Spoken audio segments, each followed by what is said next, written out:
Good morning students, હું છું Payalben Yagnik from Saraswat school રતાવાપી અને આપણે ચેપ્ટર નંબર 11ના પાર્ટ 12નો અભ્યાસ કરશું. આ પાર્ટ 12 સ્પેશિયલ આ ચેપ્ટરની અંદર કોવિડ-19ને કારણે જે 30% સિલેબસ કટ થયેલો હતો એ પાર્ટ છે.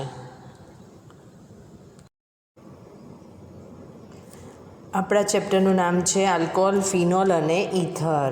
તમે જે ચેપ્ટરની અંદર સિલેબસ જોઈ ગયા છો એમાં ભૌતિક ગુણધર્મ સિવાયના મોટાભાગના બધા જ ગુણધર્મ અને રાસાયણિક પ્રક્રિયા જોઈ ગયા છો.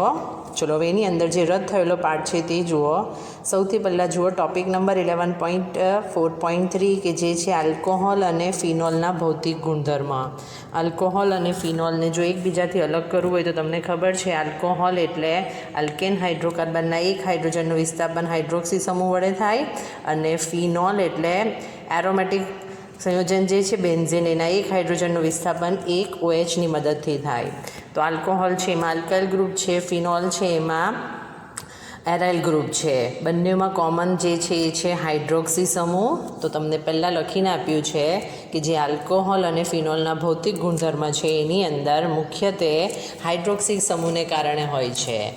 માત્ર હાઇડ્રોક્સી સમૂહને કારણે નહીં હશે, એની અંદર જે આલ્કાઇલ ગ્રુપ આવ્યું અને એરાઇલ ગ્રુપ આવ્યું એના પણ અલગ અલગ ગુણધર્મ હોય છે. સંખ્યા વધે એ બધું જ સંસ્પંદન. તો પછીની જે લીટી છે હાઇલાઇટ કરજો. આલ્કાઇલ અને એરાઇલ સમૂહના સ્વભાવ જે છે આ ગુણધર્મને સંપૂર્ણ ફેરફાર લાવે છે. એટલે ભૌતિક ગુણધર્મ માટે OH સમૂહ હાજર જે છે તે જવાબદાર છે, પણ જે આલ્કાઇલ સમૂહ અને એરાઇલ સમૂહ છે એમાં ફેરફાર લાવે. અલગ અલગ ગુણધર્મ તમારે જોવાના છે. એમાં સૌથી પહેલાં આવે છે ઉત્કલન બિંદુ. તો સૌથી પહેલાં યાદ રાખજો, આગળ 11થમાં જોઈ ગયા એ જ રીતના ગુણધર્મ છે. જેમ કાર્બનની સંખ્યામાં વધારો થશે તેમ આલ્કોહોલ અને ફિનોલ સંયોજનના ઉત્કલન બિંદુમાં વધારો થાય. એટલે તમે લઈ લો મિથેનોલ એક કાર્બન, ઇથેનોલ CH3CH2OH. એટલે કાર્બનની સંખ્યા જેમ વધતી જશે એમ એના ઉત્કલન બિંદુમાં વધારો થાય. અને એનું રીઝન જો જોશો તો આપણે અત્યંત નિર્બળ આકર્ષણ બળ જોઈ ગયા હતા, અણુ વચ્ચે ઉદ્ભવતું. એ વાંડરવાલ્સ આકર્ષણ બળમાં વધારો થાય. જેમ કાર્બનની સંખ્યા વધે માટે તેના ઉત્કલન બિંદુમાં શું થશે? વધારો. હવે આ જે ગુણધર્મ છે દરેક વખતે ઘટે છે આપણને ખ્યાલ છે. આલ્કોહોલની અંદર અને ફિનોલની અંદર તમને વર્ગીકરણ કરાવ્યું, ત્યાં પ્રાથમિક, દ્વિતીયક અને તૃતીયક આવતું હતું. તમારી ટેક્સ્ટબુકમાં આ જ શબ્દ અલગ રીતે આપ્યો છે, તમારે એડ કરવું હોય તો કરી દેજો. તમને એવું લખીને આપ્યું છે આલ્કોહોલમાં કાર્બન શૃંખલામાં વધારો થવાથી. કાર્બન શૃંખલામાં વધારો થવાથી એટલે બીજું કંઈ નહીં, પ્રાથમિકથી તૃતીયક તરફ જશો તો ઉત્કલન બિંદુ ઘટે છે. એક ગુણધર્મ એવો હતો જેમાં ઉત્કલન બિંદુમાં ઘટાડો થાય. 11th સ્ટાન્ડર્ડમાં પણ આપણે જોયું હતું. તો કેમ ઘટાડો થાય છે? તો જેમ પ્રાથમિકથી તૃતીયક તરફ જાઓ તેમ સપાટીનું જે ક્ષેત્રફળ છે ઘટે છે અને વાંડરવાલ્સમાં ઘટાડો થાય અને એના કારણે એના ઉત્કલન બિંદુમાં શું થાય? ઘટાડો. પ્રાથમિક, તૃતીયક કોને કહેવાય? આપણે વર્ગીકરણ જોઈ ગયા, એની અંદર આપણે જોઈ જ ગયા છે. ચલો હવે જોઈએ ઉત્કલન બિંદુ ઉપર આંતરાણ્વીય હાઇડ્રોજન બંધ શું અસર કરે. તો એના પછીનો નેક્સ્ટ ગુણધર્મ જે છે તેના માટે આલ્કોહોલ અને ફિનોલ સંયોજનમાં OH સમૂહ જે છે આંતરાણ્વીય હાઇડ્રોજન બંધ ધરાવે. ચલો આંતરાણ્વીય હાઇડ્રોજન બંધની જો વ્યાખ્યા તમને પૂછવામાં આવે તો આપણે શીખી ગયા છે ધનભાર્ય હાઇડ્રોજન અને અબંધિત ઇલેક્ટ્રોન યુગ્મ ધરાવતા તત્વ વચ્ચે જે બંધ બને છે એને આપણે હાઇડ્રોજન બંધ કહેતા હતા. તો બે આલ્કોહોલના અણુને આપણે આ રીતે બતાવીએ તો અહીંયા આપણને ખબર જ છે કે ઓક્સિજન પાસે બે અબંધકારક ઇલેક્ટ્રોન યુગ્મ છે, પણ આપણે બતાવ્યું નથી. તો અહીંયા આગળ જે ડોટેડ લાઇનથી મેં બતાવ્યું છે એને કહેવામાં આવે આંતરાણ્વીય હાઇડ્રોજન બંધ. હજુ આ ઓક્સિજન છે બીજા આલ્કોહોલના અણુ સાથે આંતરાણ્વીય હાઇડ્રોજન બંધ બનાવી શકવાનો. તો એ જ તમને અહીંયા દર્શાવ્યું છે. જુઓ, આ છે આલ્કોહોલનો એક અણુ, આ આલ્કોહોલનો બીજો અણુ, આલ્કોહોલનો ત્રીજો અણુ અને એ રીતે આગળ છે. આ જે ડોટેડ લાઇન છે એને આંતરાણ્વીય હાઇડ્રોજન બંધ કહેવાય. હવે એની જગ્યાએ તમારે ફિનોલની અંદર બતાવવું હોય તો આપણે જોઈ ગયા છે. જે ફિનોલ છે એનું સૂત્ર છે બેન્ઝીન રિંગના ઉપર O અને H. એક Hને આપણે આ બાજુ બતાવીએ, એની સાથે બીજો ફિનોલ લઈ લઈએ તો ઓક્સિજન આવ્યો છે એટલે એનો હાઇડ્રોજનને આપણે આ રીતે બતાવશું. તો આ જે બેની વચ્ચે જે બંધ બનવાનો એ હશે આંતરાણ્વીય હાઇડ્રોજન બંધ. હવે અહીંયા ઓક્સિજન આવ્યો એટલે ફરીથી ફિનોલ જે હશે એના હાઇડ્રોજન સાથે જોડાવાનો. તો એ જ તમને નિરૂપણ અહીંયા આપ્યું છે આંતરાણ્વીય હાઇડ્રોજન બંધ. જુઓ, આ જે છે ફિનોલનો એક અણુ, બીજો અણુ અને ત્રીજો અણુ, એની વચ્ચે આંતરાણ્વીય હાઇડ્રોજન બંધ દેખાય છે તમને. હવે એ કેવી રીતે ઇફેક્ટ કરે તે જુઓ. તો આપણે જે કમ્પેરિઝન કરશું આલ્કોહોલ સિવાયના જે બીજા સંયોજનો છે, તો આલ્કોહોલ જે છે એના ઉત્કલન બિંદુ ઊંચા હશે. એનું મેઇન રીઝન હશે એમાં આવેલા આંતરાણ્વીય હાઇડ્રોજન બંધની હાજરી. તો બીજા સમાનાણ્વીય દળવાળા અન્ય સંયોજનો, દાખલા તરીકે hydrocarbon, ether, halo alkane, halo arene સંયોજનો લેશો તો એની અંદર આપણને ખબર જ છે કે ઇથર અને હાઇડ્રોકાર્બન હશે તો એમાં તો ઓલરેડી આંતરાણ્વીય હાઇડ્રોજન બંધ શક્ય જ નથી. તો એના કારણે એના ઉત્કલન બિંદુ ફિનોલ કરતાં કેવા હોવાના? નીચા. હવે તમને 3 વેલ્યુ લખીને આપી છે કમ્પેરિઝન. આ વેલ્યુ તમારા નોલેજ માટે છે. તો તમને જે પહેલું ઉદાહરણ આપ્યું છે એ છે ઇથેનોલ એટલે આલ્કોહોલ આવ્યું. એના પછી છે મિથોક્સીમિથેન એટલે કે ઇથર, અને લાસ્ટ છે પ્રોપેન એટલે કે હાઇડ્રોકાર્બન. ત્રણેયની વેલ્યુના આધારે જોશો તો અહીંયા 351 છે, અહીંયા 248 છે, અને અહીંયા 231. તો એના આધારે પણ તમને ખ્યાલ આવે કે એને ઉત્કલન બિંદુ કેમ વધારે છે. એના પછી જુઓ દ્રાવ્યતા. દ્રાવ્યતા એટલે તમારા મેઇન આવશે એમાં આલ્કાઇલ અને એરાઇલ જે છે એનું જે ગુણધર્મ છે તે પ્લસ એનું પાણીના અણુ સાથે હાઇડ્રોજન બંધ બનાવવાની ક્ષમતા. તો આલ્કોહોલ અને ફિનોલ સંયોજનો હશે, પાણીમાં દ્રાવ્યતા પાણીના અણુઓ સાથે હાઇડ્રોજન બંધ બનવાની જે ક્ષમતા છે એના કારણે હોય. આગળ જ આપણે આંતરાણ્વીય હાઇડ્રોજન બંધ જોઈ ગયા. એના જ આધારે તમે અહીંયા જોઈ શકો છો કે આલ્કોહોલનો અણુ આપ્યો છે. ચલો એની અંદર પાણીનો અણુ કેવી રીતે જોડાયેલો છે તે જુઓ. તો સિમ્પલ એક ઉદાહરણ લઈ લો. CH3, CH2, CH2OH, propane 1 all. તો આ જે ઓક્સિજન છે એની સાથેનો હાઇડ્રોજન છે એને આ રીતે બતાવો. આપણે અબંધકારક ઇલેક્ટ્રોન યુગ્મ બતાવતા નથી, પણ એ જો બતાવવા હોય તો આપણે આ રીતે બતાવી શકીએ. આલ્કોહોલનો અણુ આવ્યો. હવે આ જે ઓક્સિજન પાસે અબંધકારક ઇલેક્ટ્રોન યુગ્મ છે, ઓક્સિજન છે, તો એ હાઇડ્રોજન સાથે પાણીના અણુના હાઇડ્રોજન સાથે આંતરાણ્વીય હાઇડ્રોજન બંધ બનાવી શકશે. તો આ બેની વચ્ચે જે બંધ હોવાનો એ હાઇડ્રોજન બંધ હોવાનો. એવું જ અહીંયા આગળ જે ઓક્સિજન છે, આ સપોઝ ઇલેક્ટ્રોન યુગ્મ અહીંયા હતે તો એ પાણીના બીજા અણુ સાથે આંતરાણ્વીય હાઇડ્રોજન બંધ બનાવી શકતે. એટલે આ જે છે તમારા આંતરાણ્વીય હાઇડ્રોજન બંધ બનાવે છે આલ્કોહોલનો અણુ પાણીના અણુ સાથે. અને એવું જ તમે ફિનોલમાં પણ બતાવી શકો. અને એના જ કારણે જે હશે પાણીમાં દ્રાવ્ય થાય. અને ખાસ હાઇલાઇટ કરજો આલ્કોહોલની દ્રાવ્યતા, એમાં જે આલ્કાઇલ સમૂહ આવ્યું અને એરાઇલ સમૂહ આવ્યું. તો જે આલ્કાઇલ સમૂહ છે અને જે એરાઇલ સમૂહ છે એના માટે શબ્દ આપ્યો છે જળ વિરાગી. જળ વિરાગી એટલે પ્રવાહીને તરછોડે, એટલે કે પ્રવાહી પ્રત્યે ઓછું આકર્ષણ ધરાવે. તો એ સમૂહના કદ વધવાની સાથે હવે એ જે છે આલ્કાઇલ ગ્રુપ અને એરાઇલ ગ્રુપ એ પ્રવાહીને તરછોડે તો ઓબ્વિયસલી એની સંખ્યા વધે તો એની દ્રાવ્યતામાં શું કરશે? ઘટાડો કરશે. તો તમારે પાછળથી ભણવાનું આવશે કલીલની અંદર જળ વિરાગી. જળ વિરાગી એટલે પ્રવાહીને તરછોડે, તો એ ધ્યાન રાખજો. અને જે નીચું આણ્વીય દળવાળા સંયોજનો હશે, મોટાભાગના આલ્કોહોલ જે છે પાણી સાથેના વધુ પ્રમાણમાં મિશ્રિત થાય, નીચું આણ્વીય ધરાવતા હોય આલ્કોહોલ તે. એટલે તમે એ પણ સવાલ આવશે OH સમૂહની સંખ્યા વધે. દાખલા તરીકે મિથેનોલ હોય, એના પછી આપણે જોઈ ગયા હતા મિથેનોલ, ઇથેનોલ, એના પછી આપણે ઇથેન 1,2 ડાયોલ લઈ ગયા.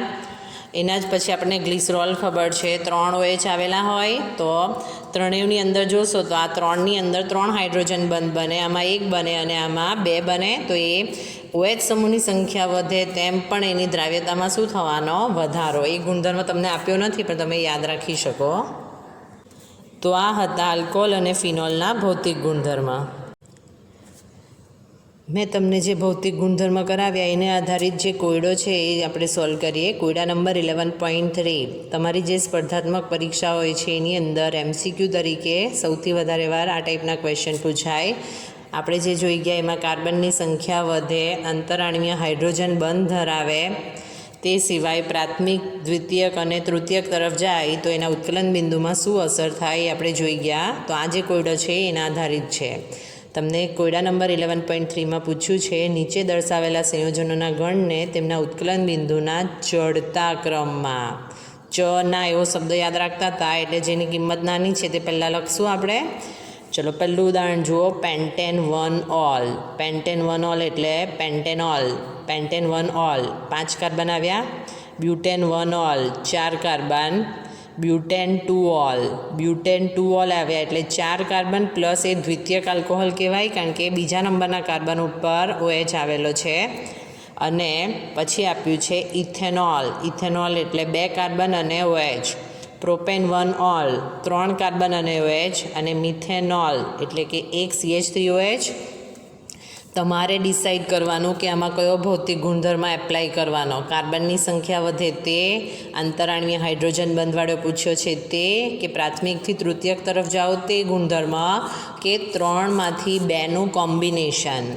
તો મેં તમને આગળ કીધું એ રીતે આની અંદર 2 ટાઈપના આલ્કોહોલના ઉદાહરણ આપણે જોઈ શકીએ છીએ. એક તો કાર્બનની સંખ્યા વધે છે એવા ઉદાહરણ છે pentane, butane, ethanol, pentane 1 all, butane 2 all, ethanol, methanol. એટલે આ 4ની કમ્પેરિઝન આપણે કરશું કાર્બનની સંખ્યાને આધારે.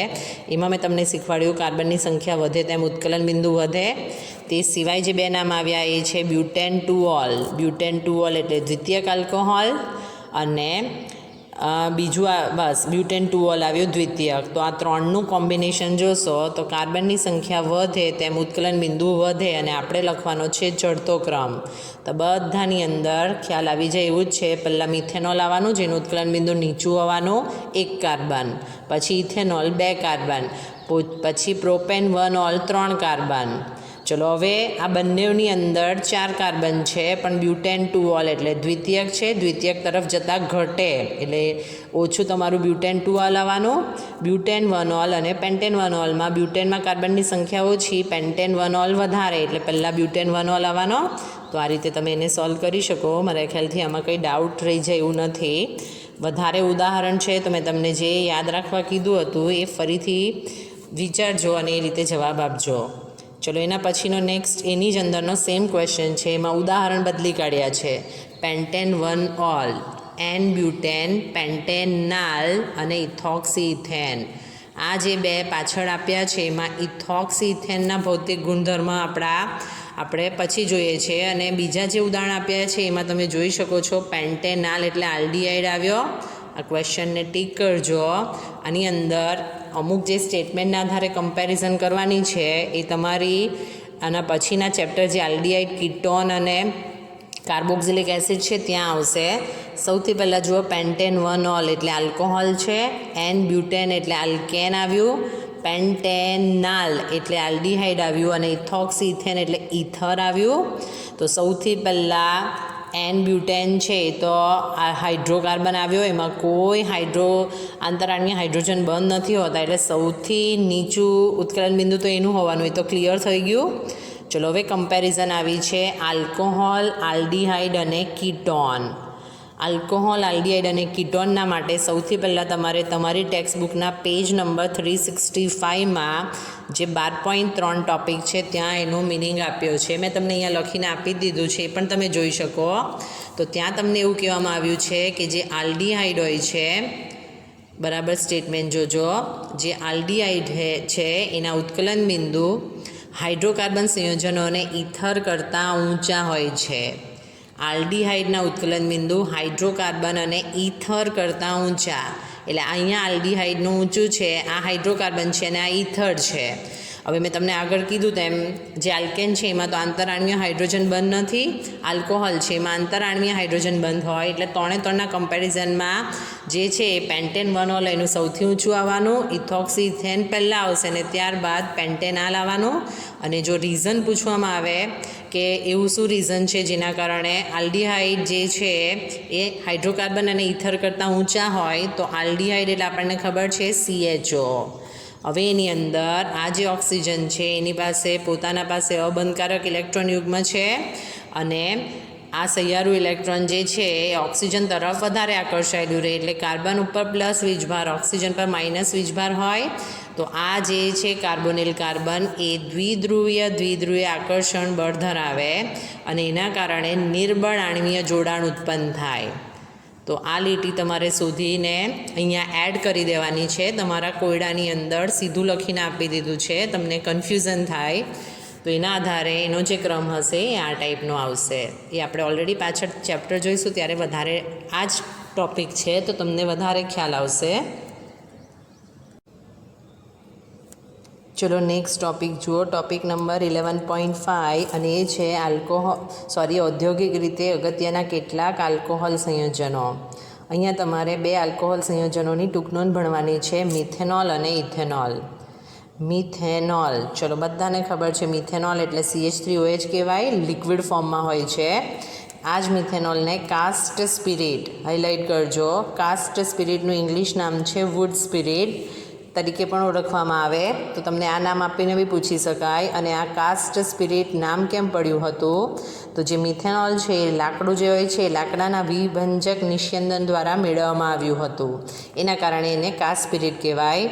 પણ જો હાલના તબક્કે વાત કરવામાં આવે તો હાલમાં મોટાભાગનું જે મિથેનોલ છે એનું ઉદ્દીપકીય હાઇડ્રોજનીકરણ, હવે તમને મેથડના નામ પણ મલ્ટિપલ ચોઇસમાં પૂછે છે તો આને હાઇલાઇટ કરો.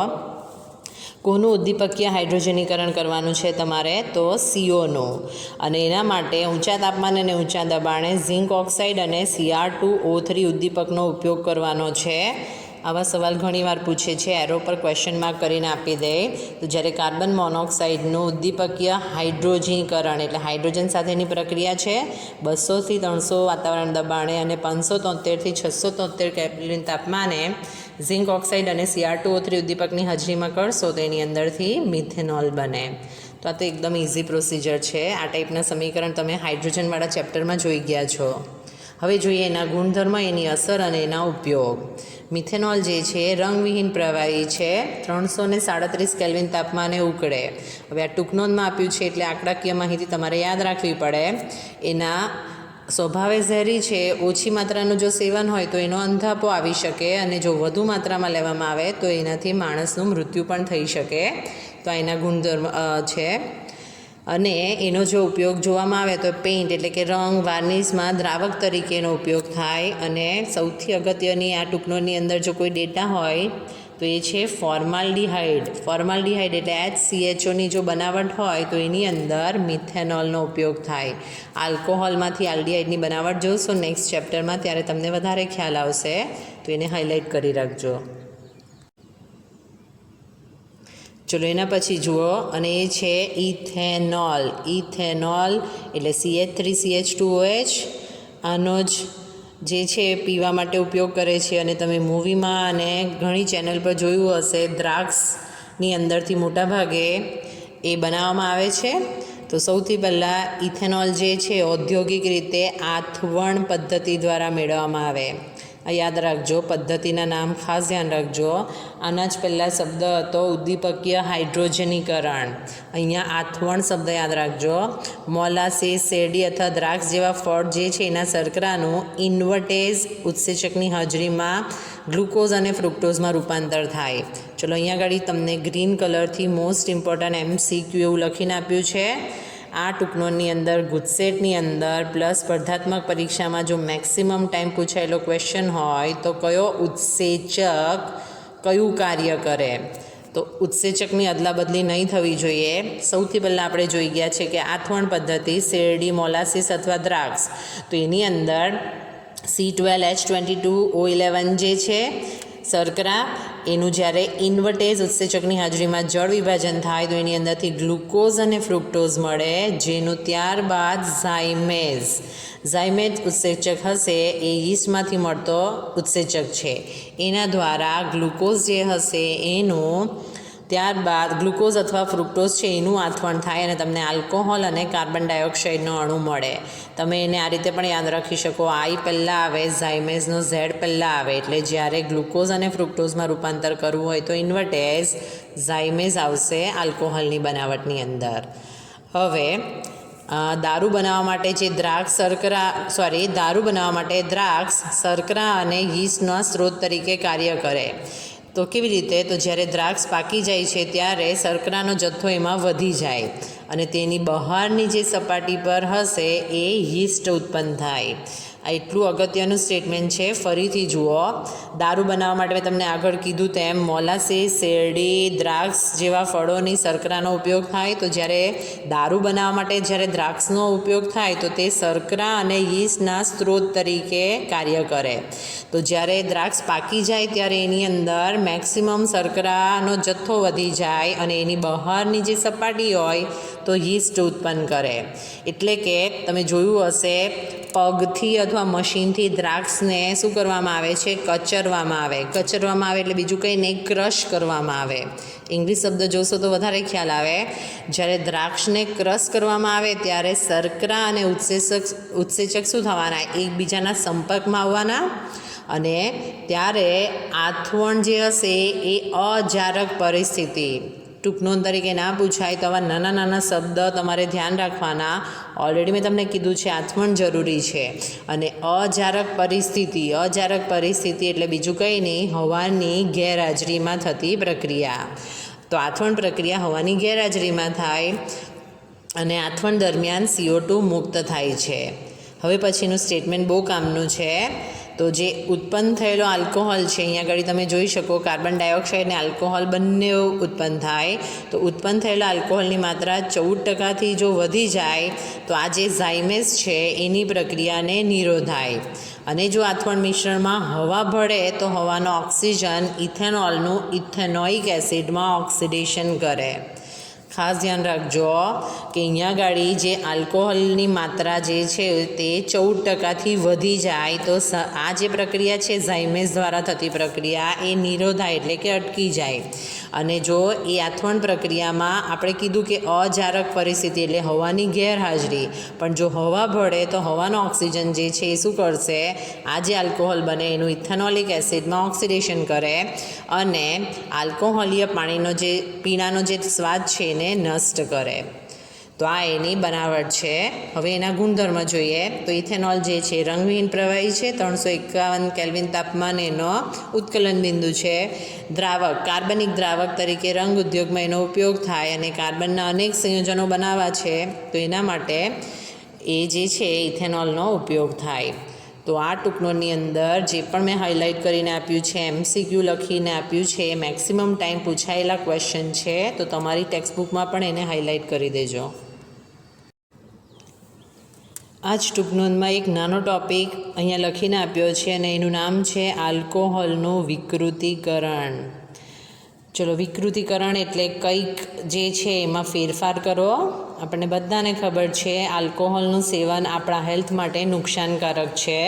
તો ઔદ્યોગિક રીતે મળતા આલ્કોહોલને એવો કોઈ ગુણધર્મમાં ફેરફાર કરી નાખીએ કે જેથી એ પીવા માટે અયોગ્ય બને તો એને કહેવામાં આવે આલ્કોહોલનું વિકૃતિકરણ.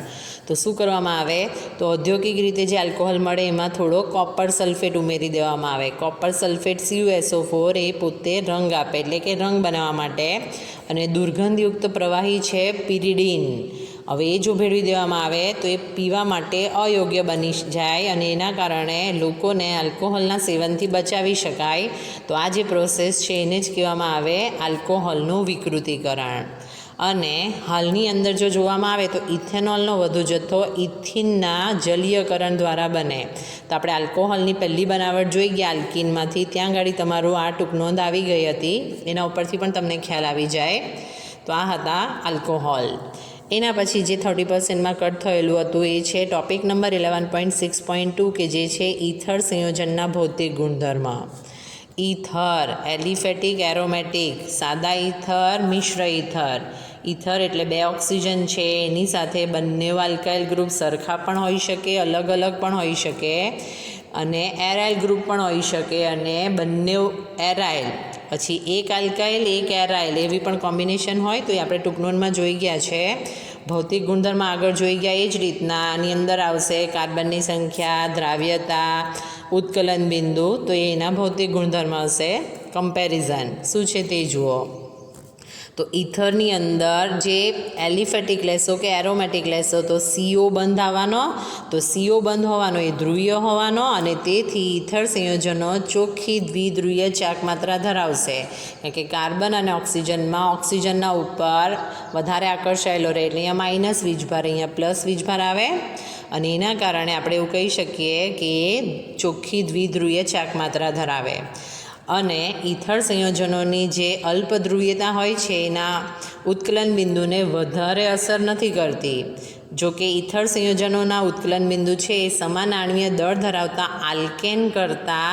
આલ્કેન સંયોજનો જે હશે એને સમાન હોય છે, પરંતુ એની કમ્પેરિઝન આલ્કોહોલ સાથે કરવામાં આવે તો આલ્કોહોલ સંયોજનો કરતાં બહુ જ નીચા હોય છે. ફરીથી આલ્કોહોલની અંદર આવેલો આલ્કોહોલ સંયોજનોમાં આંતરાણ્વીય હાઇડ્રોજન બંધ હોય છે અને હાઇડ્રોકાર્બનમાં તો એ હોતા જ નથી. તો આલ્કોહોલ અને ઇથર સંયોજનના ઊંચા ઉત્કલન બિંદુમાં જે તફાવત જોવા મળે એ આલ્કોહોલમાં રહેલા હાઇડ્રોજન બંધને કારણે હોય. તો અહીંયા તમને વેલ્યુની કમ્પેરિઝન આપી છે. ફરીથી વેલ્યુ તમારે યાદ નથી રાખવાની, ફક્ત કોનું વધારે છે તે યાદ રાખજો. તો એન પેન્ટેન છે, ઇથોક્સી ઇથેન છે અને બ્યુટેન 1 ઓલ છે, એટલે કે એક હાઇડ્રોકાર્બન છે, એક ઇથર છે અને એક આલ્કોહોલ છે. તો ઇથર અને આલ્કોહોલની કમ્પેરિઝન કરો તો આલ્કોહોલમાં હાઇડ્રોજન બંધ હોવાને કારણે એના ઉત્કલન બિંદુ ઇથર કરતાં વધુ હશે અને ઇથરના ઉત્કલન બિંદુ હાઇડ્રોકાર્બન કરતાં ઊંચા હોય, કારણ કે હાઇડ્રોકાર્બનમાં આંતરાણ્વીય હાઇડ્રોજન બંધ હોતો નથી. ચલો હવે પાણીમાં દ્રાવ્યતાની વાત કરીએ. પાણીમાં દ્રાવ્યતા આવે એટલે પાણીના અણુ સાથે હાઇડ્રોજન બંધ બનાવી શકે કે નહીં, તો તમે અહીંયા જોઈ શકો છો. આ છે ઇથર. ઇથરમાં જે ઓક્સિજન છે એ પોતે અબંધકારક ઇલેક્ટ્રોન યુગ્મ ધરાવે છે, તો એ ઇથર હશે પાણીના અણુ સાથે હાઇડ્રોજન બંધ બનાવે છે. કેમ? કારણ કે ઇથરનો ઓક્સિજન છે એ અબંધકારક ઇલેક્ટ્રોન યુગ્મ ધરાવે અને અહીંયા ધનભાર્ય હાઇડ્રોજન છે, અને એના કારણે તમે એવું કહી શકો કે ઇથર સંયોજનોની પાણી સાથેની મિશ્રિયતા સમાન આણ્વીય દળવાળા આલ્કોહોલ સંયોજનોમાં પણ જોવા મળે. અને એની સાથે કમ્પેર કરો તમે તો ઇથોક્સી ઇથેન અને બ્યુટેન 1 ઓલ બંને સામાન્ય રીતે પાણીમાં મિશ્રિત થાય. અને એનું રીઝન હશે ઇથર જે છે પાણીના અણુ સાથે જે હાઇડ્રોજન બંધ બનાવે. એટલે તમને એક કમ્પેરિઝન આપી છે. જો 100 મિલીલીટર પાણી હોય તો એની અંદર અનુક્રમે 7.5 ગ્રામ અને 9 ગ્રામ જે હશે એ ઇથોક્સી ઇથેન અને બ્યુટેન 1 ઓલ દ્રાવ્ય થશે. હવે પાણીના અણુ જે છે એ આલ્કોહોલ જે છે એમાં આપણે જોઈ ગયા છે આંતરાણ્વીય હાઇડ્રોજન બંધ, અને ઇથોક્સી ઇથેન એની અંદર પણ જોઈ ગયા છે. એના આધારે આ કમ્પેર કરીને આપી, એના આધારે પણ તમે જોઈ શકો કે આલ્કોહોલ સંયોજનો જે છે ઇથર કરતાં પાણીમાં વધારે દ્રાવ્ય થયા. તો આ એના હતા ભૌતિક ગુણધર્મ. એના પછી જુઓ ઇથર સંયોજનના રાસાયણિક ગુણધર્મ. એની અંદર જે ટૉપિક તમારો 30% નીકળ્યો હતો એ છે ટૉપિક નંબર 2, ઇલેક્ટ્રોન અનુરાગી વિસ્થાપન પ્રક્રિયા. વિસ્થાપન પ્રક્રિયા કોને કહેવાય અને એનું નામ કેમ ઇલેક્ટ્રોન અનુરાગી છે એ આપણે જોઈ ગયા છે. તો ઇથર હશે એની અંદર જે આલ્કોક્સી સમૂહ હોવાનો. આલ્કોક્સી સમૂહ તમને ખબર છે OR, એ પોતે જે છે એ કેવો છે, એ ઓર્થો અને પેરા નિર્દેશક છે. હવે આપણે વાત કરીશું એરોમેટિક ઇથર સંયોજનના રાસાયણિક ગુણધર્મ અને તેમાં ઇલેક્ટ્રોન અનુરાગી વિસ્થાપન પ્રક્રિયા. અને તે ફિનોલમાં આવેલા OH સમૂહની જેમ એરોમેટિક વલયને ઇલેક્ટ્રોન અનુરાગી વિસ્થાપન માટે સક્રિય કરે. એટલે કે એની અંદર જે સંસ્પંદન થાય છે તે હવે આપણે જોઈએ. કેવી રીતે સંસ્પંદન થવાનું તે જુઓ. તો સૌથી પહેલાં એક સંસ્પંદનના આધારે તમને સમજાવું. અહીંયા ગાડી ઇથર જે છે એનો જે ઓક્સિજન છે એ અબંધકારક ઇલેક્ટ્રોન યુગ્મ ધરાવે છે, અને એ અબંધકારક ઇલેક્ટ્રોન યુગ્મ આ કાર્બન પર શિફ્ટ થશે એટલે આ ઇલેક્ટ્રોન યુગ્મ બેન્ઝીન રિંગની બહાર નીકળશે, એરોમેટિક રિંગ. અને ત્યારે પહેલું જે સંસ્પંદન સૂત્ર મળશે તો આ જે કાર્બન છે ત્યાં ઋણ વીજભાર આવવાનો, કારણ કે તેણે ઇલેક્ટ્રોન યુગ્મ મેળવ્યા હશે. અને અહીંયા આગળ થઈ જશે ડબલ બોન્ડ ઓક્સિજન અને આલ્કાઇલ ગ્રુપ છે. આ ઓક્સિજન છે એણે આપ્યો છે એટલે ત્યાં પ્લસ વીજભાર આવવાનો. અને આપણે સંસ્પંદનમાં જોઈ ગયા હતા તેમ વારાફરતી આ ઇલેક્ટ્રોન યુગ્મનું સ્થાનાંતર થશે. મારી પાસે અહીંયા જગ્યા ઓછી છે એટલે તમને એક સૂત્ર દ્વારા સમજાવ્યું, પણ આ ટાઈપના બહુ બધા સંસ્પંદન સૂત્ર આપણે જોઈ ગયા છે ફિનોલની અંદર, એટલે તમને ખ્યાલ આવી જ જશે. જો મેં તમને આગળ કીધું તેમ આ ઇલેક્ટ્રોન યુગ્મ અહીંયા આવ્યું એટલે અહીંયા શિફ્ટ થયું અને પર પ્લસ વીજભાર. નેક્સ્ટ ટોપિકમાં આ જે ઇલેક્ટ્રોન યુગ્મ છે અંદર શિફ્ટ થશે એટલે અંદરનું બહાર આવશે, એટલે આ કાર્બને મેળવ્યા ત્યાં ઋણ વીજભાર આવવાનો. એના પછી જે નેક્સ્ટ સંસ્બંધન થશે તેની અંદર આ ઇલેક્ટ્રોન યુગ્મ અંદર જશે એટલે અંદરના ઇલેક્ટ્રોન યુગ્મ બહાર નીકળેલા દેખાય એટલે આ કાર્બન છે ઋણ વીજભાર ધરાવે, જેના લાસ્ટ સંસ્બંધન સૂત્રમાં શું થશે, આ ઇલેક્ટ્રોન યુગ્મ અહીંયા થશે અને અહીંયા ગાડી ઇલેક્ટ્રોન જે હતા એરોમેટિક વલયના તે ફરીને આવી ગયા હોય એવું દેખાય છે અને એ જ હશે એ ઇલેક્ટ્રોન અનુરાગી વિસ્થાપન પ્રક્રિયાને સક્રિય કરે. ચલો એરોમેટિક ઇથરની ઇલેક્ટ્રોન અનુરાગી વિસ્થાપન પ્રક્રિયા આપણે જોવાની છે. તો એક ઉદાહરણ લીધું છે એનિસોલ. એનિસોલ કોને કહેવાય? બેન્ઝીન રિંગના ઉપર OCH3 હોય, મિથોક્સીબેન્ઝીન, એને એનિસોલ કહેવાય. એની 3 ઇલેક્ટ્રોન અનુરાગી વિસ્થાપન પ્રક્રિયા આપી છે ટૂંકનોન ફોર્મમાં. તો એને આપણે બેન્ઝીનની જે રાસાયણિક પ્રક્રિયા યાદ રાખતા હતા એ રીતે જોઈએ. તો એ વિસ્થાપન 3 પ્રક્રિયા છે: હેલોજિનેશન, ફ્રીડલ ક્રાફ્ટ પ્રક્રિયા અને નાઇટ્રેશન. બેન્ઝીનની પ્રક્રિયા જોઈ ગયા હતા. હેલોજિનેશન એટલે હેલોજન દાખલ થાય. ફ્રીડલ ક્રાફ્ટ આલ્કાઇલેશન હોય તો આલ્કાઇલ સમૂહ દાખલ થાય. ફ્રીડલ ક્રાફ્ટ એસાઇલેશન હોય તો એસાઇલ સમૂહ દાખલ થાય, એને આપણે કહેતા હતા. અને નાઇટ્રેશન એટલે નાઇટ્રો સમૂહ દાખલ થાય. હવે થોડું અલગ છે. હેલોજિનેશન એટલે આપણને જનરલી ખબર છે FeCl3, FeBr3 જેવા ઉદ્દીપકની હાજરીમાં થાય. પણ એની જગ્યાએ જો એનિસોલનું ઇથેનોઇક એસિડ જે છે માં ઓગાળેલા બ્રોમિન સાથે પ્રક્રિયા કરવામાં આવે તો આગળ કીધું તેમ જે છે પોતે ઓર્થો અને પેરા નિર્દેશક છે. તો તમને ઓર્થોબ્રોમો એનિસોલ અને પેરાબ્રોમો એનિસોલ મળશે અને એમાં મુખ્ય નિપજ જે 90% મળે એ છે પેરાબ્રોમો એનિસોલ.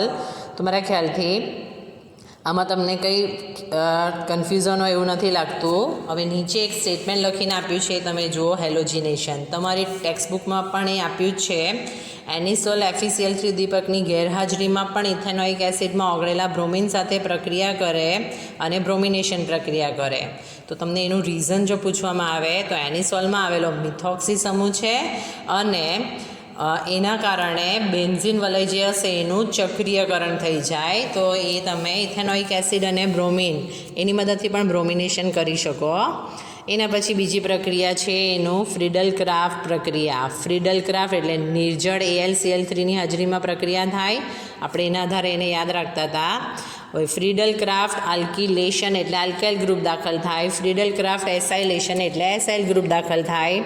આલ્કાઇલ ગ્રુપ દાખલ કરવો હોય તો આલ્કાઇલ હેલાઇડ CH3Cl લીધો એટલે મિથાઇલ ગ્રુપ દાખલ થાય. CH3CH2 લો તો ઇથાઇલ ગ્રુપ દાખલ થાય. ફરીથી ઓર્થોપેરા નિર્દેશક અસર હશે એટલે તમને ઓર્થો સ્થાનમાં CH3 અને પેરા સ્થાનમાં CH3 મળશે. 3 પ્રક્રિયામાં પેરા નિપજ હશે, મુખ્ય નિપજ હશે. તો એનું જ્યારે તમારે નામ બનાવશો તો ફરીથી તમારે નંબર આપવા પડે. તો આ જે હશે એને આપણે આ UPSC નામ જોશું તો 2-મિથોક્સી ટોલ્યુઇન કહેવાશે અને આ શું કહેવાશે? 4-મિથોક્સી ટોલ્યુઇન. તો એ મુખ્ય નિપજ હશે. હવે આલ્કાઇલેશન લીધું એની જગ્યાએ એસાઇલેશન લેશો તો એસિટાઇલ ક્લોરાઇડ CH3COClની મદદથી થાય અથવા એસિટિક એનહાઇડ્રાઇડ જેમાંથી એક બેન્ઝીન વલયના હાઇડ્રોજનનું વિસ્થાપન એક Cl સાથે થશે, એક Cl HCl તરીકે દૂર થશે અને જે ક્રિયાશીલ સમૂહ જોડાશે એસાઇલ ગ્રુપ CH3COCH3. એટલે અને પહેલાંની આલ્કિલેશન પ્રક્રિયા તમે જોઈ ગયા, ત્યાં મિથાઇલ ગ્રુપ દાખલ થતો હતો. અહીંયા ગાડી COCH3 દાખલ થાય છે તે જુઓ, ઓર્થો સ્થાનમાં અને પેરા સ્થાનમાં. અને જો એનું આપણે નામ બનાવીએ તો એ હશે 2-મિથોક્સી એસિટોફિનોન. બેન્ઝીન રિંગના ઉપર મૂળ સંયોજન COCH3 અને બેન્ઝીન રિંગના ઉપર COCH3 એટલે એને એસિટોફિનોન કહેવાય. તો એ હશે 2-મિથોક્સી એસિટોફિનોન અને 4-મિથોક્સી એસિટોફિનોન. અને લાસ્ટ છે નાઇટ્રેશન. નાઇટ્રો સમૂહ દાખલ થાય. સાંદ્રા HNO3 અને સાંદ્રા H2SO4ની હાજરીમાં પ્રક્રિયા થાય. ફરીથી ઓર્થોપેરા જગ્યા આગળ વિસ્થાપન થઈને તમને નાઇટ્રો દાખલ થશે એટલે તમને મળશે 2-નાઇટ્રો એનિસોલ અને 4-નાઇટ્રો એનિસોલનું મિશ્રણ, જેમાં તમારી 4-નાઇટ્રો એનિસોલ જે હશે એ મુખ્ય નિપજ હશે. તો આ 3 પ્રક્રિયા પૂર્ણ કરો એના આધારે પૂછી શકાય, તો યાદ રાખજો. ચલો હવે જે લખાણ સંબંધિત પ્રશ્ન બાકી છે તે જુઓ અને એ છે ક્વેશ્ચન નંબર 11.11. એમાં તમને કીધું છે નીચે આપેલા પૈકી પ્રક્રિયકોની કઈ જોડ 1-મિથોક્સી 4-નાઇટ્રોબેન્ઝીનની બનાવટ માટે યોગ્ય છે? 1-મિથોક્સી 4-નાઇટ્રોબેન્ઝીન. ચલો મિથોક્સી એટલે OCH3 આવવાનો અને 4-નાઇટ્રો એટલે અહીંયા NO2 એટલે અહીંયા ઇથર આવ્યો છે હવે તમને જે બે પેર આપી છે તે જુઓ. પહેલા સ્થાનમાં નાઇટ્રો અને બીઆર છે એની CH3ONA સાથે પ્રક્રિયા છે અને અહીંયા આગળ CH3BR સાથે જે સંયોજન આપ્યું છે એ પહેલા સ્થાનમાં નાઇટ્રો સાથે ONA આપ્યું છે. હવે ઇથરની બનાવટમાં તમે જોશો અને આ ટાઈપનું ઉદાહરણ જોશો તો તમને ખ્યાલ છે વિલિયમસન સંશ્લેષણ. વિલિયમસન સંશ્લેષણ એટલે આલ્કાઇલ હેલાઇડ, પ્રાથમિક આલ્કાઇલ હેલાઇડ ઉપર આલ્કોક્સાઇડનો હુમલો. એ જ રીતે તમે એલિફેટિક એરોમેટિક બંને બનાવી શકતા હતા. RX પ્લસ R-ONA તો એની અંદર જે છે NaX દૂર થાય અને તમને ઇથર મળતો હતો. એ SN2 પ્રક્રિયા હતી. એવું જ તમે એરોમેટિક ઇથરની બનાવટ માટે પણ જોઈ ગયા હતા આલ્કાઇલ હેલાઇડનો હુમલો. એના આધારે પણ તમને ખ્યાલ આવી જાય કે એની અંદર યોગ્ય તો આ બે જ છે, પણ પહેલું કેમ યોગ્ય નથી એનું કારણ જો તમને પૂછે તો તમને ખબર હોવું જોઈએ. તો સૌથી પહેલાં જે બીજી સંયોજન આપ્યા છે એ યોગ્ય છે, કારણ કે આપણે વિલિયમસન સંશ્લેષણમાં જોઈ ગયા હતા એ રીતે સોડિયમ આલ્કોક્સાઇડની આલ્કાઇલ હેલાઇડ સાથેની પ્રક્રિયાથી અહીંયા Na અને Br દૂર થશે અને તમને 1-મિથોક્સી-4-નાઇટ્રોબેન્ઝીન મળે. હવે અહીંયા આગળ પણ Na અને Br તો દૂર થઈને તમને જરૂરી નીપજ જે છે 1-મિથોક્સી-4-નાઇટ્રોબેન્ઝીન તો બનાવશે જ. તો કેમ જે બીજું છે વિકલ્પ એ યોગ્ય છે? તો એનો તમને જવાબ ટેક્સ્ટબુકમાં નથી આપ્યો, ધ્યાનથી જોજો. તો અહીંયા આગળ જે આપણને આપ્યું છે એ છે BR અને અહીંયા આપ્યું છે NO2 અને એની જ સાથે કમ્પેરિઝન આપણે કરવાની છે એ છે ONA અને એના પહેલા સ્થાનમાં NO2. તો ચેન્જ એ હશે કે આ જે BR છે એ પોતે અબંધકારક ઇલેક્ટ્રોન યુગ્મ ધરાવે અને આ બંધકારક ઇલેક્ટ્રોન યુગ્મ અહીંયા શિફ્ટ થાય એટલે અહીંયા ડબલ બોન્ડ આવવાનો, જેને તોડવો મુશ્કેલ. શબ્દ ખ્યાલ આવે છે? આ ડબલ બોન્ડ ત્યારબાદ જે છે એના કારણે આ જે અંદરના ઇલેક્ટ્રોન છે એ આની અંદર સંસ્પંદન કરવાના અને સંસ્પંદન થવાથી આ જે સંયોજન હોવાનું એ વધારે સ્થાયી થઈ જવાનું, માટે આ બંધ તોડવો મુશ્કેલ. અને એ જ રીઝન છે જેના કારણે આ જે છે પહેલું સૂત્ર, પહેલું જે આપ્યું છે પેર એ યોગ્ય નથી. તો તમને શોર્ટમાં અહીંયા લખીને આપ્યું છે અથવા તમે વિલિયમસન સંશ્લેષણના આધારે પણ જોઈ શકો.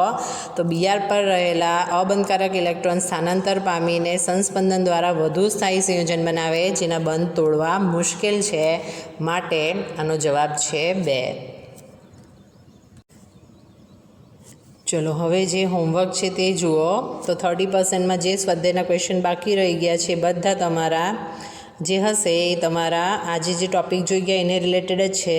તો એ ક્વેશ્ચન નંબર છે 11.4, 11.5, 11.22 અને 11.31.